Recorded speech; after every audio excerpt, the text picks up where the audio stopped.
Hello everyone, welcome to CLAT prep. आज है 7 अगस्त 2025। जैसा कि आप सभी को पता है, हम डेली न्यूज एनालिसिस करते हैं, फैक्चुअल एनालिसिस करते हैं और उसके साथ साथ 20 क्वेश्चंस की प्रैक्टिस भी करते हैं। तो चलिए उसी सीक्वेंस को कंटिन्यू करते हैं। आज का पहला क्वेश्चन हमारे सामने, What was the theme of the National Handloom Day 2025 celebrated on the 7th August 2025? जो हमारा नेशनल हैंडलूम डे है या हैंडीक्राफ्ट डे है, उसकी थीम क्या है? तो उसकी थीम है वीविंग इनोवेशन इनटू ट्रेडिशन। और ये कब से बनाया जा रहा है? 2025 से बनाया जा रहा है, ठीक है। और ये उस समय पीएम नरेंद्र मोदी जी ने इसे अनाउंस किया था कि हम इसे बनाने वाले हैं। क्यों? क्योंकि हमने क्या किया था, हमने अच्छे से डिस्कस भी किया था एडिटोरियल में। 7 अगस्त 1905 को बंगाल डिवीजन को रोकने के लिए बंगाल के लोगों ने क्या किया था? स्वदेश या स्वदेशी मूवमेंट किया था। और वो किस दिन स्टार्ट हुआ था? वो 7 अगस्त को ही हुआ था, जिसमें हमने ब्रिटिश गुड्स एंड सर्विसेज को बॉयकॉट कर दिया था और हैंडीक्राफ्ट्स को प्रमोट किया था, ठीक है। तो हम 7 अगस्त को वही बनाते हैं। तो इस बार की थीम क्या है वो याद रखना। चलते next. What is the current repo rate? ये भी हमने डिस्कस किया था, रेपो रेट क्या होता है, रिवर्स रेपो रेट क्या होता है ना। तो इस बार की जो रेपो रेट है वो आरबीआई ने, जो एमपीसी कमेटी है, उसने कितनी रखी है? तो 5.50%। Option number b is the right answer. Repo rate वो होता है जब कोई कमर्शियल बैंक, जब किसी सेंट्रल बैंक से यानी कि आरबीआई से पैसा लोन लेता है, तो जिस रेट पर लोन लेता है पैसा, उस इंटरेस्ट रेट को क्या कहा जाता है? Repo rate. और जब आरबीआई पैसा लेता है किसी कमर्शियल बैंक से, जिस इंटरेस्ट रेट पर लेता है, हम उसे कहते हैं रिवर्स रेपो रेट, ठीक है। तो वो कितनी हमारी 5.5%।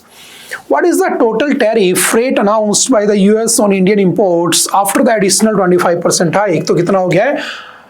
25 और 25 कितना हो गया? 50% हो गया, ठीक है। तो टोटली पूछा है उसने, ठीक है। और टैरिफ वॉर अभी चल ही रहा है, देखते हैं उस टैरिफ वॉर में कौन जीतता है ना। पहल scheme was launched by which ministry? जो आपकी पहल स्कीम है, ठीक है, किसने लॉन्च किया इसे? तो याद रखना, ये आपका ministry of petroleum and natural gas. जो महिलाओं को या घरों को जो घरों में जो सिलेंडर वगैरह दिए जाते हैं, उनके लिए सब्सिडी दी जाती है, ठीक है। एलपीजी सिलेंडर वगैरह, उसके लिए पहल स्कीम स्टार्ट की गई और कुछ नहीं है। तो सिंपल वन लाइनर के पॉइंट ऑफ व्यू से याद रखना, option number is the right answer. Which institute has released a report titled Unlocking a 200 billion opportunity electric vehicles in India? तो ये नीति आयोग है। नीति आयोग को क्या कहते हैं? तो हम इसे think tank of Indian government भी कहते हैं। भारत की जो सरकार है उसका थिंक टैंक है। 1 जनवरी 2015 को बना था ये, ठीक है, सिंपल याद रखना, ठीक है। इसका पहले नाम प्लानिंग कमीशन होता था, उसी को बदल के नीति आयोग कर दिया। इसने कहा कि हम क्या करने वाले हैं? ईवी हब बनाना चाहते हैं। हमारा टारगेट ये है 2030 तक यहाँ पर एटलीस्ट 30% जो व्हीकल्स हैं वो क्या होने चाहिए? ईवी होने चाहिए। और उसके लिए हम क्या करेंगे? लगभग $200 बिलियन की मार्केट कर रहे हैं, ठीक है। तो सिंपल सा याद रखना। Which ministry has launched the हाथ ऑन व्हील्स इनिशिएटिव्स? तो जो हाथ ऑन व्हील्स किसने कहा है? तो मिनिस्ट्री ऑफ टेक्सटाइल्स, क्योंकि आज क्या है? 7 अगस्त, और आज क्या है? National handicraft day. तो ये भी याद रखना, ठीक है, ministry of textiles. Which state government, बताना कौन है तुम्हारे union minister of textiles? Which state government has launched मुख्यमंत्री Nijut Moina 2 scheme to boost girls higher education? जो लड़कियां हैं उनकी हायर एजुकेशन को बूस्ट करने के लिए कौन सी स्टेट गवर्नमेंट ने आपका मुख्यमंत्री निजुत मोइना 2.0 स्कीम लॉन्च किए? तो याद रखना, Assam. Option number b is the right answer. तो सिंपल सा वन लाइनर में याद रखना। What does the term ad valorem means? तो ad valorem का मतलब क्या होता है? आज ही हमने डिस्कस किया था कि वो ad valorem टैक्स लगाने वाला है। तो वो टैक्स जो वैल्यू के अकॉर्डिंग लगता है उसे ad valorem कहते हैं। तो क्या है ad valorem? तो याद रखने, tax calculated as a percentage of the assessed value of the goods और द प्रॉपर्टी। तो वो भी भारत पर लगाने की बात कर रहा है कौन? USA. Next, when was the monetary policy committee of India officially constituted? कब बनी थी आपकी एमपीसी? तो याद रखना, एमपीसी बनी थी 2016 में, 2016 में, ठीक है। उसमें 6 मेंबर होते हैं, 3 आरबीआई की तरफ से, 3 गवर्नमेंट ऑफ इंडिया की तरफ से। ये हमने एडिटोरियल में अच्छे से डिस्कस कर लिया था। Who is the chairperson of the monetary policy committee of India? तो हु इज द चेयरपर्सन तो कौन होता है? Governor of the reserve bank of India. और वो आज के दिन कौन है? आपके संजय मल्होत्रा, ठीक है। चलते next. How many members constitute the monetary policy committee of India? तो कितने लोग होते हैं उसके अंदर? तो याद रखना 6 लोग होते हैं। 6, 3 from RBI, 3 from government of India, है ना। ये हमने अच्छे से पढ़ लिया था। The red eared slider turtle is a native to which country, ये भी हमने पढ़ा था कि जो रेड ईयर्ड जो स्लाइडर टर्टल है वो बेसिकली इंडिया का नहीं है, वो एक एलियन स्पीसीज है। एलियन स्पीसीज वो होती है जो किसी बाहर टेरिटरी की होती है लेकिन अपने यहाँ पर आ जाती है या दूसरी टेरिटरी में आ जाती है, वहाँ के जो स्पीसीज होती है उनके लिए थ्रेट होती हैं, तो उसे हम एलियन स्पीसीज कहते हैं। जैसे पेड़ों में भी होते हैं ना, ऐसे ही। कहाँ की है तो याद रखना यूएसए की है। Option number c is the right answer. और इनका स्टेटस क्या IUCN, तो याद रखना लीस्ट कंसर्न, ये भी याद रखना। Next, under which international agreement is the red eared slider listed to control its trade and spread, तो आप इसे बेच सकते हो क्या, नहीं बेच सकते हो, तो किस में इसको वो किया गया, तो साइट्स है ना। साइट्स क्या है, ये आपका वाइल्ड लाइफ प्रोटेक्शन एक्ट जो है आपका WPA, जो कि आया था 1972 में, जो जानवरों को बचाने से काम करता है, उसके साइट्स प्रोग्राम में इसके बारे में लिखा हुआ है, जो बैन करता है आप इलीगली उनका ट्रांसपोर्ट या उनको ऐसे नहीं बेच सकते हो, ट्रेड नहीं कर सकते हो।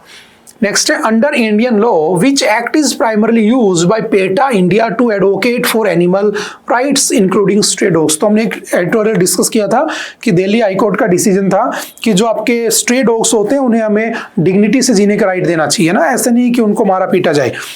तो कौन सा एक्ट है, तो याद रखना B, prevention of cruelty to animals act, जिसे पेटा एक्ट भी कहा जाता है 1960, वो इस बात को प्रिवेंट करता है और कहता है कि उनसे प्यार से हमें पेश आना चाहिए। According to PETA, India and the PCA Act, what is the legal status of stray dogs in India? क्या है उनका legal status? They can be killed if they pose a threat. नहीं, आप उन्हें नहीं मार सकते हो, ध्यान रखना। यही तो डिस्कस किया था हमने एडिटोरियल में। They must be relocated, नहीं होना चाहिए, आप उनको उठाकर जंगलों में नहीं छोड़ सकते हो, ये भी बैन है, ध्यान रखना। They are protected and cannot be relocated arbitrarily, ठीक है। तो option number C is the right answer, ठीक है। तो सिंपल से याद रखना।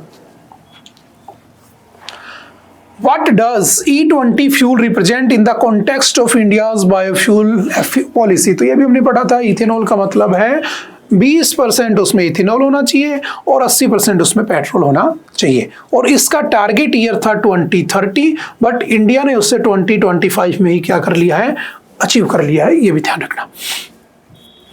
Which crop is most commonly used in India to produce ethanol for blending with the petrol? तो कौन सी है, शुगर केन है ना, गन्ने का वेस्ट मटेरियल जो होता है उसका यूज किया जाता है। What is the correct definition of a cloud burst in meteorological terms? जो आपके meteorological term होते हैं, जैसे IMD है, इंडियन मेट्रोलॉजिकल डिपार्टमेंट है ना, 1875 का बना हुआ है, जैसे WMO है, वर्ल्ड मेट्रोलॉजिकल ऑर्गेनाइजेशन, ठीक है, जो आपका जेनेवा में हेडक्वार्टर है ना, 1950 में बना था। ये क्या कहता है, तो heavy rainfall over A small area in A short period of time, यानी कि अगर 1 घंटे के अंदर 100 mm बारिश हो जाती है तो हम उसे क्या कह देते हैं, क्लाउड बर्स्ट कह देते हैं, और कुछ नहीं है। What is the conservation and the ecological status of the red-eared slider turtle in India?